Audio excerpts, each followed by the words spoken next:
हरे राम राम राम सीता राम राम राम हरे राम राम राम सीता हरे राम राम राम सीता राम राम राम हरे राम राम राम सीता राम राम राम हरे राम राम राम सीता राम राम राम हरे राम राम राम सीता राम राम हरे राम राम सीता राम राम राम हरे राम राम राम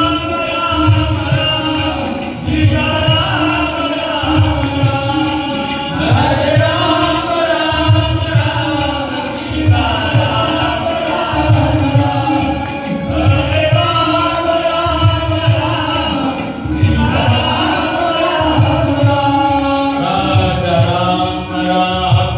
राम सीता राम राम हरे राम राम राम सीता राम राम राम हरे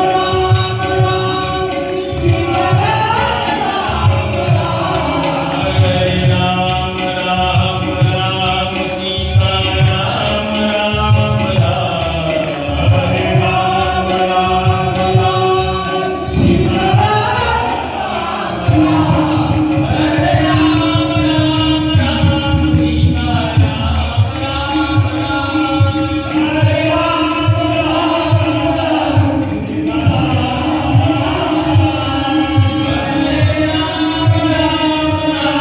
सीता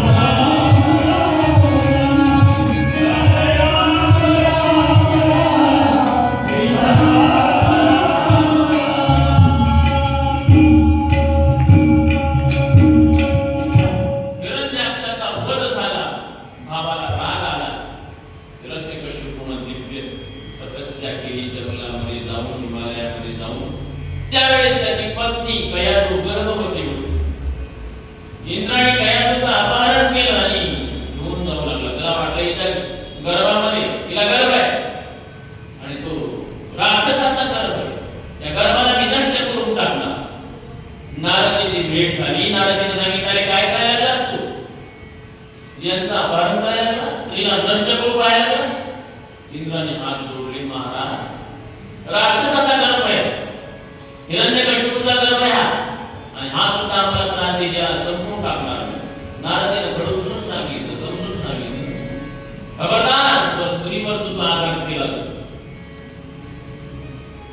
इंद्र घाबरला आणि त्या कयाधूला घेऊन नारद आपल्या आश्रमामध्ये आले. इकडं हिरण्यकशिपूने दिव्य तपस्या केली. एवढी तपस्या केली की ब्रह्मदेव संतुष्ट झाले आणि नारदीच्या आश्रमामध्ये कयाधू रोज प्रवचन ऐकायचे. नारद गर्भवती आहे म्हणून गर्भवती स्त्रियांनी आपल्या मुलावरती संस्कार चांगले व्हावेत म्हणून कथेमध्ये यावं, कीर्तनामध्ये यावं, भजन करावं, व्रतवैकल्य करावं, पवित्र राहावं, गडबड खाऊ नये, काही विचित्र ऐकू नये, जेणेकरून आपल्या गर्भावरती कसे संस्कार पडतील.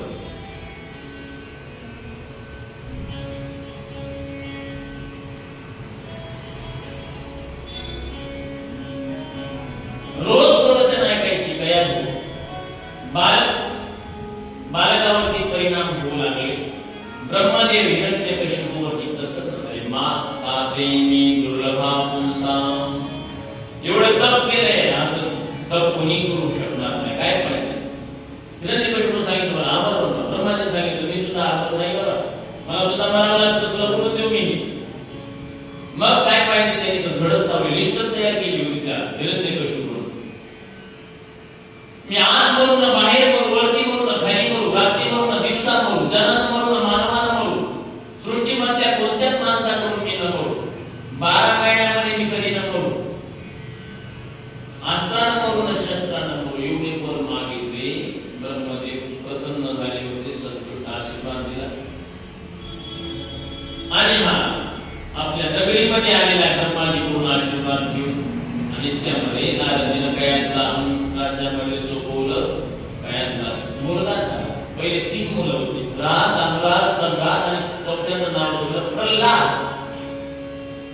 लहानपणा मध्ये गर्भामध्ये एवढे संस्कार होते. प्रल्हादावरती हिरण्यकशिपू खूप प्रेम करायचा. प्रल्हाद मोठे झाले आणि प्रल्हादाकरता शाळा काढली हिरण्यकशिपूने. षड्डापर्क शिकवण्याकरता ठेवले गुरुजी आणि 5-6 महिने झाले. हिरण्यकशिपूला वाटलं प्रल्हाद काय शिकला चला पाहूया. प्रल्हादाला जवळ घेतलं. प्रल्हाद काय शिकला? प्रल्हादाने सांगितलं पिताजी माझी अशी विद्या शिकवली गुरुजीनं मला की प्रत्येकाने जंगलामध्ये जावं आणि त्या हरीचं भजन करावं.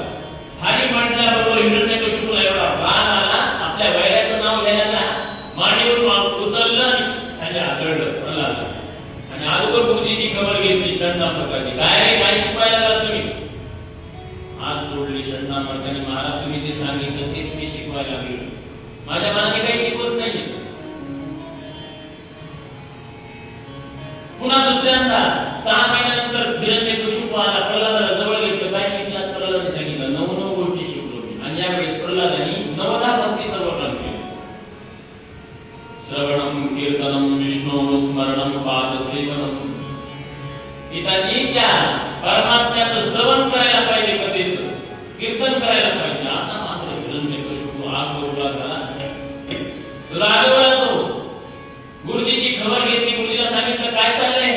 गुरुजीने सांगितलं महाराजांनी असं काही शिकवायला तयार नाही. दुसरंही कोणी शिकवायला तयार नाही. मग प्रल्हाद असं का बोलायला लागले? गुरुजीने सांगितलं महाराज हा शिकलेलाच आलेला गर्भामधून. नैसर्गिकीय मतिरस्य राजन. याची नैसर्गिक बुद्धी आहे. शेवटी महाराज पुढे षड्डापर्क बाहेर गेले आणि प्रल्हादाने मुलांना चेतवलं. मुलांना सांगितलं अरे असुर बालकांनो कोणी असू द्या, कोणत्याही जातीचा मुलगा असू द्या, काय करायला पाहिजे? प्रत्येकाने भजन करायला पाहिजे. मुलांनी सांगितलं अरे तुझा बाप आमच्यावरती रागवेल. प्रल्हादाने सांगितलं चिंता करू नका, ज्याचं भजन करायला तो आपली रक्षा करेल. आणि सगळ्यांनी महाराज भजन करायला सुरुवात केली. त्या कीर्त्यामध्ये षड्डापर्क आले. षड्डापर्काने पाहिलं आणि हिरण्यकशिपूला संकेत दिला महाराज रोग एवढा पसरलाय आमच्या आटोक्यामध्ये नाहीये. आणि शेवटी हिरण्यकशिपूला बोलवलं. पाहिलं तर रोग एवढा वाढला. प्रल्हादाला घेऊन गेला तो हिरण्यकशिपू आणि उकळत्या तेलामध्ये टाकलं. तरी पण प्रल्हादाची रक्षा भगवंत करायची. उच्च टेकडीवरून टाकलं. पागल हातीला बांधलं. नाना यातना दिला. परंतु महाराज ज्या वेळेस संकट आलं त्या वेळेस भगवंतांनी प्रल्हाद महाराजांची रक्षा केली. प्रल्हाद मरायलाच तयार नाही. प्रल्हादाला विचारला कोणाच्या ताकदीवरती नाचायला लागला तू? प्रल्हादाने सांगितलं पिताजी ज्याच्या ताकदीवर तुम्ही बोलायला लागलेला आहे त्याच्या ताकदीवरच मी नाचायला लागलो. तुमच्या तलवारीमध्ये ज्याची ताकद नाही ब्रह्मदेवाची, त्या ब्रह्मदेवाला ज्यांनी बनवलं तो परमात्मा, त्या परमात्म्याच्या ताकदीवर तुम्ही बोलायला लागलो. हिरण्यकशिपू रागवलेला होता. कुठे मग तो परमात्मा? प्रल्हादाने सांगितलं सर्वच आहे. त्यांनी सांगितलं या खामामध्ये सुद्धा. प्रल्हादाने हा म्हटल्याबरोबर रागवलेलाच होता तो. त्यांनी गदा फिरवली आणि गदा फिरवल्याबरोबर रामपूर मागल्याबरोबर त्या खंबा फोडल्या घेतला. बडबड गळानं खंबा फाटव चटान रूप अति भयानक असो. भयंकर रूप नृसिंह भगवंताचा प्रकट केला. बोल नृसिंह भगवान नृसिंह भगवंताचं आणि हिरण्यकशिपूचं भयंकर युद्ध सुरू झालं. अनेक दिवसापर्यंत युद्ध चाललं. गदा युद्ध, तलवारीचे युद्ध, मल्ल युद्ध झालं. आणि शेवटी अधिक मासाचा वेळ आला. संध्या वेळ आली आणि लीलामध्ये भगवंताने हिरण्यकशिपूला घेतलं. उंबरठ्यावरती बसलेले देवीमध्ये चौकटीवरती भगवान. आणि आकाशवाणीनं सांगितलं अरे हिरण्यकशिपू भगवंत तुला ते मारणार आहे. ते अस्त्राने मारणार नाही, शस्त्राने मारणार आहे. तुझ्याकरता विशेष न वाढवले. आता दिवसही नाहीये, रात्र नाही, संध्या वेळ आहे. तू मानव भगवंत मानवी नाहीये. भगवंताने तुझ्याकरता विशिष्ट अवतार घेतला. नृसिंह मंदिर भगवंत 12 महिन्यामध्ये एकही महिना नाही तुझ्याकरता अधिक मास, पुरुषोत्तम मास निवडलेला. आणि भगवंताने प्रल्हादाकडे पाहिलं. माझ्या प्रल्हादाला एवढं मोठं दुःख दिलं. या दुष्टाने स्मरण केलं आणि आपले नख हिरण्यकशिपूच्या पोटामध्ये उघडले आणि कोंबडा बाहेर करून टाकला. उद्धार करून टाकला. बोल भक्त वत्सल भगवान की जय. प्रल्हाद जवळ आले. सगळे लोक भागू लागले. आणि प्रल्हाद जवळ आले. प्रल्हादाने दिव्य स्तुती केली. भगवंताने विचारलं, प्रल्हादा सगळे लोक मला घाबरायला लागले, तू घाबरत नाहीस? प्रल्हादाने सांगितलं, बिलकुल घाबरत नाही प्रभू. वाघिणीचं पिल्लू, वाघिणीला तरी घाबरत ना, मी मला बिलकुल तुमची भीती नाहीये. दिव्य अशी स्तुती केली आणि प्रल्हादाने भक्तीचं प्रचार प्रसार या सृष्टीवरती केला. म्हणून भक्तीचे आचार्य प्रल्हाद महाराज मानले जातात. मानव धर्म सांगितला, स्त्री धर्म सांगितला, ग्रस्त धर्म सांगितला आणि संन्यास धर्मचारी धर्म सांगितला. या संसारामध्ये कसं राहावं याचंही वर्णन केलं गेलं. अष्टम स्कंदामध्ये एक त्रिकुट नावाचा पर्वत आहे. त्या पर्वतावरती एक हाती राहायचा. गजरात अनेक हाती त्याची सेवा करायच्या. उन्हाळ्याचे दिवस हजारो हातीने त्या हाती बरोबर चाललेले आहे. एवढी ताकद तुझ्या हातीमध्ये. तहान लागली, एक सरोवर दिसला, त्या सरोवरामध्ये तो हाती आला आणि पाणी प्यायला. पाण्यामध्ये हाती काय करतात, जलक्रीडा करतात. सोडलेलं पाणी घेतात, त्याच्यावरती टाक, त्याच्यावरती टाक. आपण आपल्या घरामध्ये शावर बसवलेलं आहे नाही, हाती आपल्या सोडलेलं मार्गाला आंघोळ करावं. इतकं जलक्रीडा केली. त्या सरोवरामध्ये एक मगरमच्छ राहत होता. त्या मगरीला राग आला, तलाव गांगडून करून टाकला याने आणि त्या हातीच्या पायाला पकडलं. मग एवढं पकडलं, हातीला वाटलं कोणतरी मला जीवाने पकडलंय. थोडी ताकद लावली, परंतु त्या मगरीने एवढं घट्ट पकडलं की पायच हलवायला तयार नाही. सगळ्यांनी विचारलं, मला काय झालं? हातीने सांगितलं, आता कोणीतरी मला पकडलंय आणि त्याची ताकद भयंकर आहे. एवढी मध्ये माझ्यामध्ये ताकद असून सुद्धा मला सुद्धा आवडत. सगळ्यांनी सापडला, सोडीला सोडून लावली. एवढी लांब झाली, सगळे हातीने ओढू लागले हातीला बाहेर. थोडस बाहेर आले की मगरमच्छ एक झटका द्यायची, सगळ्या हातीने सोडायचे. पुन्हा साखळी लावायचे, सोडीला सोड. महिनाभर हेच चाललं. सगळा लपंडाव खेळत चाललं. शेवटी महाराज महिना निघून गेला, मालक बाहेर निघाला. एक हातीने निघून जाऊ लागले सोडून. हाती नावात दिला, अरे मला सोडून कुठं चालले तुम्ही, मी अडकलोय. हातीने सांगितलं, महाराज एक महिना झाला आम्ही तुमच्याकरता प्रयत्न केले, तुम्ही निघत, आम्हाला भूक लागलेली आहे, आम्हाला जावं लागेल, आमच्या मुलांना भूक लागलेली आहे, तुम्ही बसा आता. हातीने आवाज दिला, अरे मला सोडून तुम्ही. टाटा मारला का डबा झालं. बस ही स्थिती. हातीला वाटलं जोपर्यंत माझ्याकडे ताकद होती तोपर्यंत सगळ्या घेऊन राहायचं. आता माझा पैसा संपला, ताकद संपली. बस दुनियाची ही जोपर्यंत पैसा आहे तोपर्यंत आपल्याला लोक विचारतात. एकदा पैसा संपला की लोक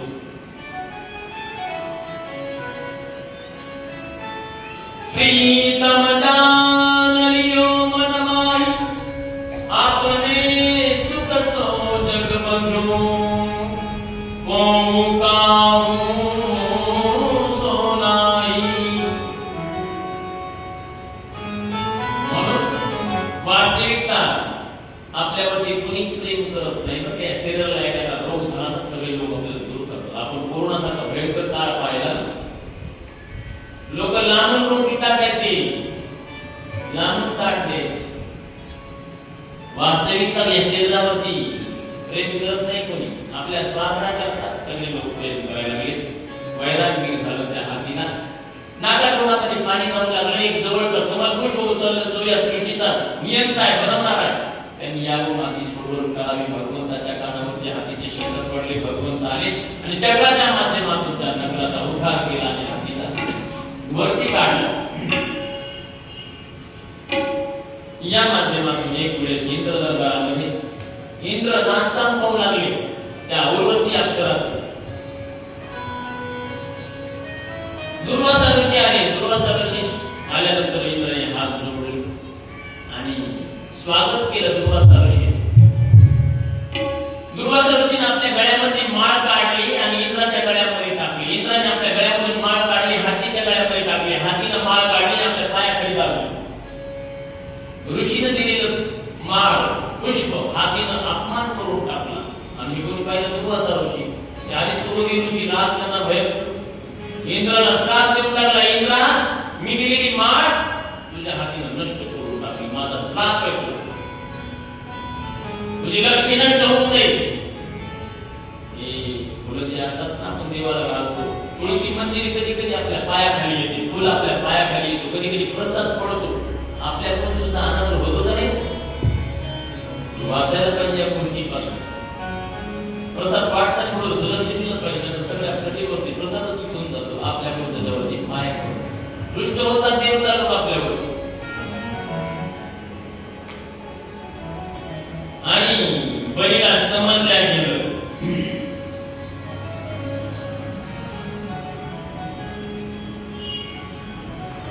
म्हणून बळीनं सुद्धा आक्रमण केलं आणि इंद्रदेव करू लागले. ब्रह्माजीच्या शरणागतीमध्ये गेले, भगवंताच्या शरणागती. भगवंताने आकाशवाणी सांगितली, देवतांना तुम्ही समुद्र मंथन करा, तुमचं सगळं धन समुद्रामध्ये गेले.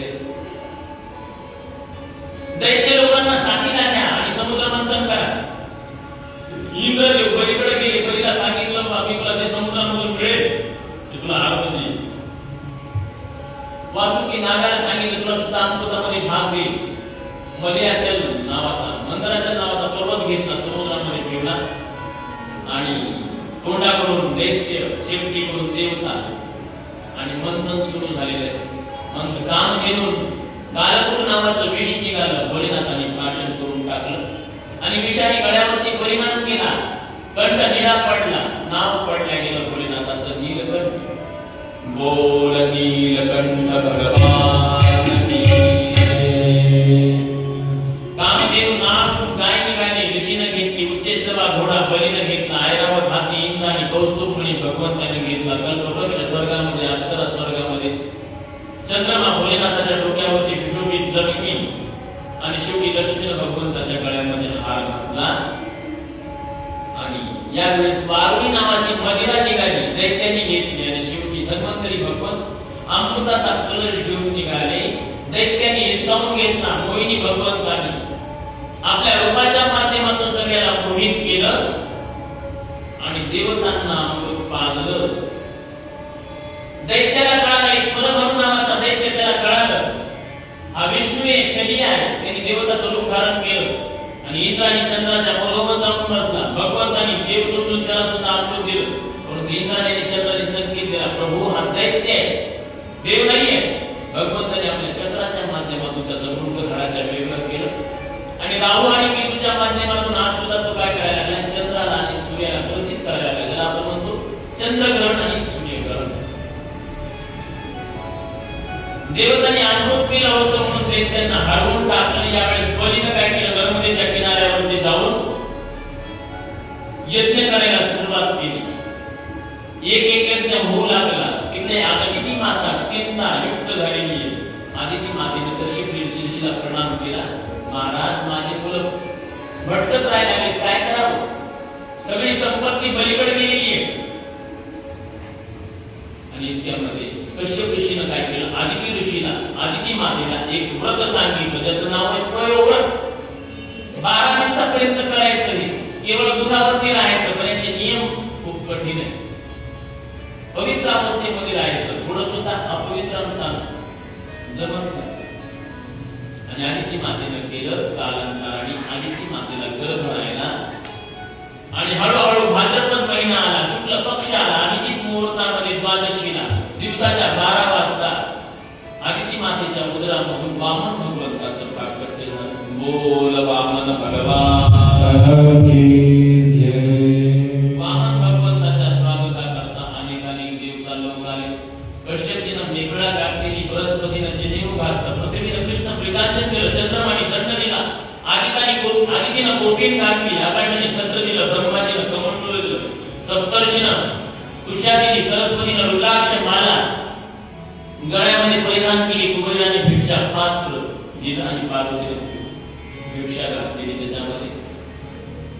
आणि वामन भगवंत झोळी घेऊन बलीच्या दरवाजामध्ये आले. बलीनं स्वागत केलं. काय पाहिजे भगवंतांनी सांगितलं, वामन भगवंतांनी, माझा जेवढा पाऊल आहे तेवढी 3 पायाची भूमी मला दान रूपामध्ये पाहिजे. बलीनं सांगितलं, तेवढं लहान आहे तुम्ही, तेवढी तुमची बुद्धी. अरे काही मागा, सुवर्ण मागा, गाय मागा, कन्या मागा, काही द्यायला तयार आहे.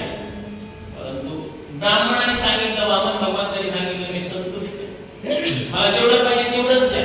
पण याच्याकरता तुम्हाला संकल्प करावा लागेल. बलीनं संकल्प केला संकल्प झाल्याबरोबर भगवंताचं रूप वाढायला लागलं, आकाशामध्ये डोकं लहरू लागलं वामन भगवंताचं. आश्चर्य वाटलं बलीला, एका पायामध्ये सगळी सृष्टी नापून टाकली आणि भगवंताचं चरण ब्रह्मसत्य लोकांमध्ये गेलं. ब्रह्मदेवाने पायाचा अभिषेक केला, दुसऱ्या पायाने सगळं आकाश मंडल व्याप्त केलं. तिसरा पाय ठेवावा परत बली, तिसरा पाय पुढे ठेव. बलीनं सांगितलं प्रभू मी आणखी जिवंत आहे, धनापेक्षा धनवान मोठा, आणि बलीनं सांगितलं माझ्या डोक्यावरती पाय ठेवा. पदम तृतीयम पुरुषीर्षीय, आणि भगवंताने तिसरा पाय बलीच्या डोक्यावरती ठेवला आणि बलीला पाताळ लोकांमध्ये निघून घातलं. भगवंत प्रसन्न झाले आणि आताही बलीच्या दरवाजामध्ये द्वारपाल म्हणून भगवंत झालेले त्या माध्यमातून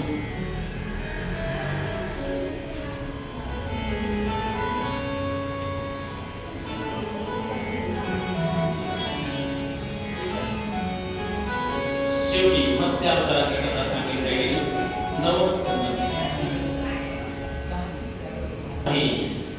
सूर्यवंशामध्ये आले राम आणि चंद्रवंशामध्ये आले भगवान श्रीकृष्ण, म्हणून रामचरित्रम परम पवित्रम कृष्ण चरित्रम महाविचित्रम.